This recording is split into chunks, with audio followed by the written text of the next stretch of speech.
but certainly not least, linebacker Ben Cutter. Questions for Ben, Greg?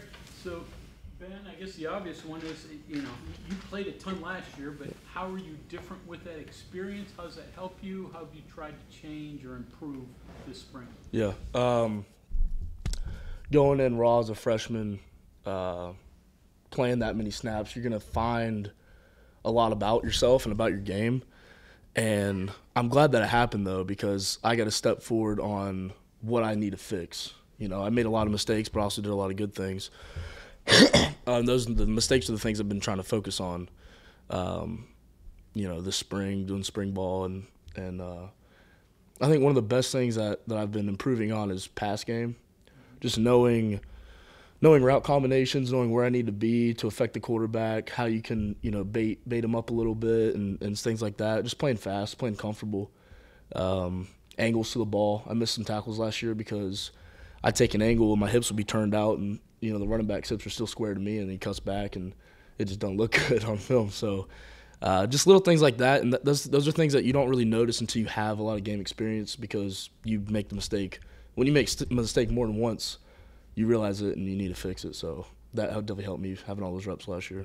Coach Gooch talked about your pass coverage and the improvement there. Is that hard? I mean, high school you may not have been asked to do that a ton. So how much have you had to try to really focus on that this year? Yeah, that was huge coming in. In high school, we didn't do any really pass coverage. It was like if you see the offensive lineman look like he's pass blocking, drop to a hash or something. Like it wasn't even the hash. Like you didn't even yeah.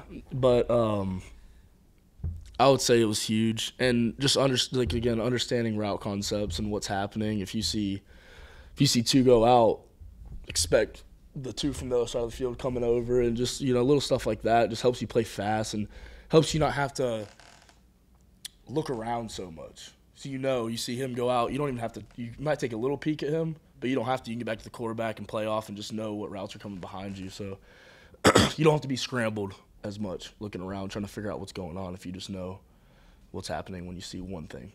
How do you like playing with this extra weight and when you go home and people recognize you? Yeah. You're a lot bigger. Yeah, it's nice. I'm at 225 right now, morning weight. I go to sleep 232 maybe. Yeah.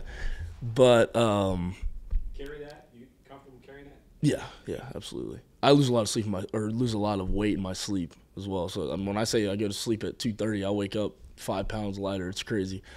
But yeah, it's good. I feel good. I feel fast. I ran some of my fastest combine times whenever we did our testing right before spring ball started, so I feel good. Comfortable, the size, more confident, run fits, taking on bigger guys? Yeah, absolutely. I think I'm a lot stronger now too, and understand better techniques of using my hands and, when a 315-pound guy's running at you, you got to know what you're doing. You can't place your hands wherever and expect to hold your gap leverage or be able to snag off of them. You got to have good hand leverage. If you have a tight end coming at you near foot, just little things like that help a lot. And then obviously the strength and weight just helps you be more explosive in that movement. At the end of the year, I know you took a ton of snaps, probably more than you anticipated. How were you at the end of the year? Beat down? What did you learn from having to do that? Yeah, I think I learned that you have to take care of your body very hard because this game is so physical, especially at this level. You're running into guys that are twice your size every play, and, you got to be able to maintain your weight and also maintain your top speeds, maintain how athletic you were before the season started so that you being in the game, playing all those snaps, you're not hurting your team, So I think taking care of your body, and we have a ton of stuff here to help with that, but that was definitely one of the biggest things I learned last year playing so much. It's amazing how guys look at the beginning of the year, and then you look at that last game of the year, and you're just worn down. Yeah. I mean, it's a grind. 100%. Yeah. It's a grind. A sort of like welcoming the college football moment, usually when guys play as much as you did, especially as a true freshman. Yeah. It seems like whether it was in practice or game. Yeah. Duquesne was the first game that I really got meaningful snaps. and I had to take 2 from the field. So I was playing Will at this time, so I was playing the boundary, and I had to take the 2 crosser from the field and basically man turn with him and carry him to the end zone. And I didn't play it too bad. I should have been situationally aware because it was like 3rd and 12 or something, and I was taking a step forward like they were going to run the ball, which that's one thing that I learned last year and that I'm going to be a lot better at this year is just being situationally aware. And this would have helped me. But, yeah, he got 1 step on me, and then, he did a good job, the receiver. It was a perfect ball, too. But he caught it in the back of the end zone and got scored on. And I can guarantee you that will not happen again. That's a bad feeling. Sorry. Neil talked a lot about how the linebacker room overall is in a better spot than it's been in years, even with him, just in terms of depth. It's been a while until linebackers got individual awards and things like that here. What do you feel about the overall room? What maybe makes you agree with him, or what needs to be improved upon still? There's so much competition in that room right now. We have 8 guys right now, 7 because Jai is hurt, but 7 guys that are hungry to play, know the playbook, know what they're doing, and come out every day ready to go. You look at the guy beside you, and if you're not feeling good, you look at him, and he's locked in your meeting because we have meetings before practice, and you're like, all right, well, I better step up today because this guy's going to better practice than me, where it looks like right now. Yeah, the competition, it makes all of us better too. You feel it's like somebody's chasing you every day, and you got to perform your best, and we push each other really hard in that room. Ask you this. I know linebackers, a lot of them play on a kickoff team. Were you on a kickoff team? Yeah. Once you got into the depth and you were down guys, that has a carryover to kickoff coverage, right? Talk about that a little bit and how that lack of depth really impacted that unit. Yeah. I'm not sure if we had an insane lack of depth for our kickoff team necessarily. There was some issues there, clearly. Yeah. Yeah, I think that we just weren't good enough on kickoff last year. No excuses, And then it's kind of a weird thing you're just talking through. That Duquesne thing, your first moment, you're like, oh man, this is wow. But even the Penn State game, you're on the sideline watching that game. There's a lot of talent and experience in that field, and then it's not long before you're playing a significant amount of time. How did you get yourself ready from Penn State Duquesne to, hey man, you're the Mike now? Yeah. Man, it's you watch your guys, you watch your starters play every game, and you watch the film and you break it down, and Coach Coons breaks it down for us, and you just learn. You learn watching, you learn practicing, because still, every game, just because I wasn't the starter doesn't mean that I wasn't preparing like a starter, So I'm getting the reps in practice, and I'm going through it, and every week I'm getting better. And, I think just learning from people's mistakes and making sure that you're constantly paying attention to it because you never know when your time's coming.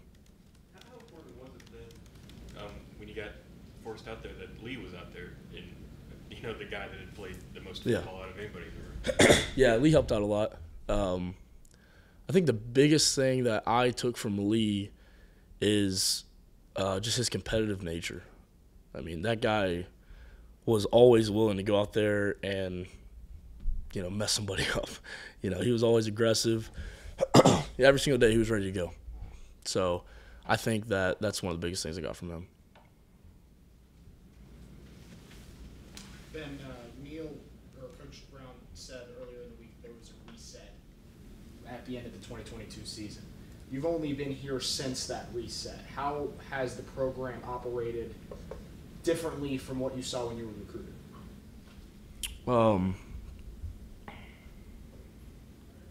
Yeah, I think it's hard to really know exactly what's going on when you're being recruited because I think one of the biggest things to be able to evaluate how a team is doing is to come in and see their leaders and how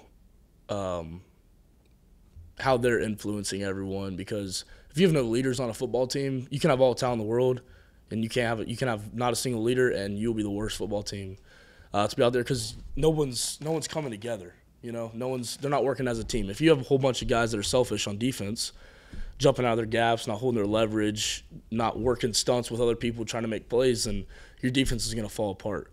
But, I'm not sure for the 2022. From what I've heard, that we didn't have a lot of leadership, but I can tell you right now,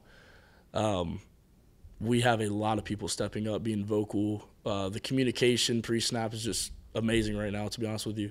And if we keep having people step up like this, we're going to be really good next year. Curious, I think I read once that App State was after you. Did you have any tie-ins with Vic while he was there? Did you?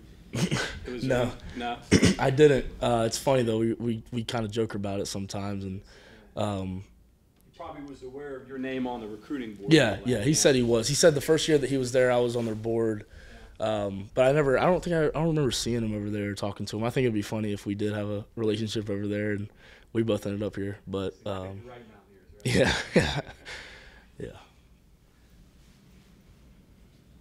Okay, anything else for Ben? I got one, Ben. Is there if I knew then what I know now that you kind of wished you could rewind and had in your pocket that you were fine last year, I get that, but like just to help you out a little bit quicker with that transition. Man. Just sounds like you learned a lot. I'm wondering what more you could have picked up last year. Yeah, there's so many things. Man, if I had to go back to last year playing in games, I would have done a lot more film study to prepare for things, to understand what exactly an offense is trying to do. Because like right now against our offense, basically our playbook's wide open, their playbook's wide open. So we're going out there, you don't really know, a couple tendencies, but you don't know exactly what to expect.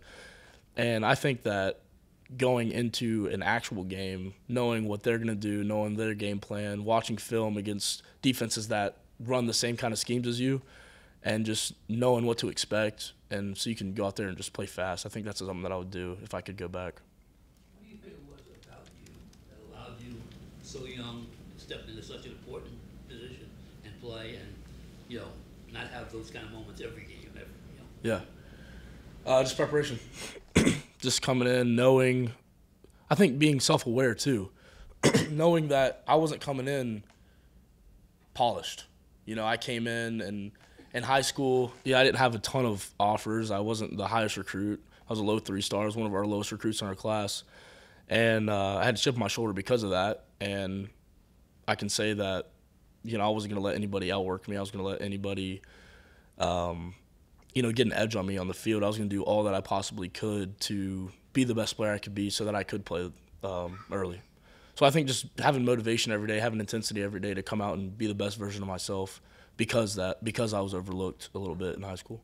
Surprise, the word that you moved up so fast in your mind, or wasn't a surprise to you?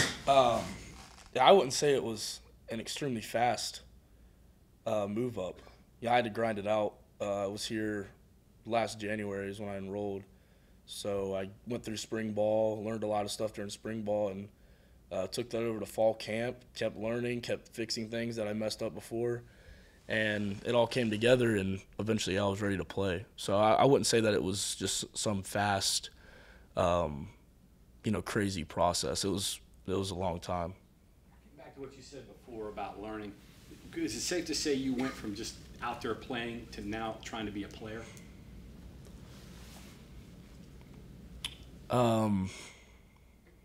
Yeah. Yeah, I think so. Trying to figure out, okay, what are these guys doing instead of going out there, seeing what I'm supposed to do and trying to see the bigger picture? Yeah. Seeing definitely now trying to see the bigger picture was go out there and do my job, Right. make sure I don't mess up, Right. And I think now I can play with a lot more confidence and be a player. Yeah. And what was the college game day atmosphere like? I mean, you played in the state championship in high school, but your first game's at Penn State. You had the Pitt game here a couple weeks later, which is obviously a big atmosphere. Anything that you looked around and go, wow, this is something? Yeah, it's not. You can't even compare it to high school football. Even the state championship game, that's the basically peak of high school football, and it's not the same at all.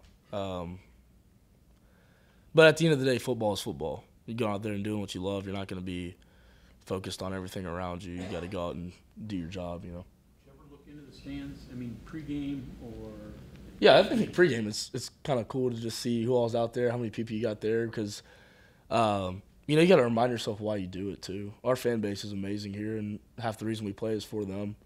So yeah, obviously seeing the support and knowing, all right, let's they help you get into the game a little bit. But once the ball snapped, I think you're not worried about who's there at all. You know the correct words to Sweet Caroline, right? Yeah, absolutely. Okay, thank you very much. Thank you, guys.